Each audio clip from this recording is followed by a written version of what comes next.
నమస్తే. శ్రీ పరంజ్యోతి భగవతి భగవాన్ అద్భుతం. నేను ముంబైకి చెందిన పూజా సిద్పురాను.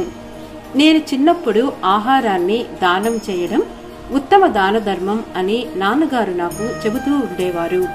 నేను భగవద్ధర్మంలో చేరిన తర్వాత నైవేద్యాల ప్రాముఖ్యత గురించి తెలుసుకున్నాను. అందువల్ల సాధ్యమైనంత ఏ విధంగానైనా అన్నదానం చేసే అవకాశాన్ని నేను ఎప్పుడూ కోల్పోలేదు. శ్రీ అమ్మా భగవాన్ బోధనల్లో ఒకటి, మీరు ఏమి ఇస్తే అది మీకు లభిస్తుంది. ఇక్కడ ఒక వింత అద్భుతం జరిగింది.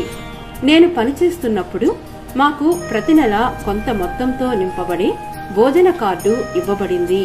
ఈ మొత్తాన్ని జీతం నుండి తీసివేసేవారు. కార్డును ఉపయోగించి నిత్యావసరాలను కొనుగోలు చేయడానికి మేము ఈ మొత్తాన్ని ఉపయోగించుకోవచ్చు.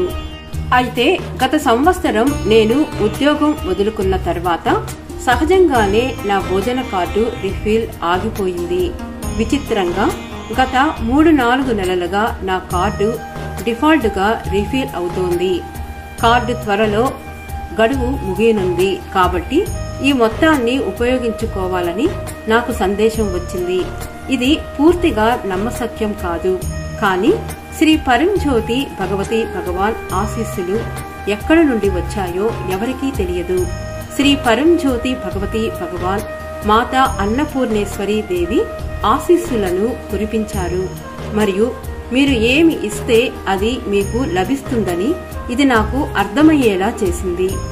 ఈ ఆశీర్వాదాలకు నేను చాలా కృతజ్ఞుడను. జై బోలో అనుగ్రహ ప్రదాత శ్రీ పరంజ్యోతి భగవతి భగవాన్ మాతా అన్నపూర్ణేశ్వరి దేవికి జై. చాలా చాలా ధన్యవాదాలు శ్రీ పరంజ్యోతి భగవతి భగవాన్.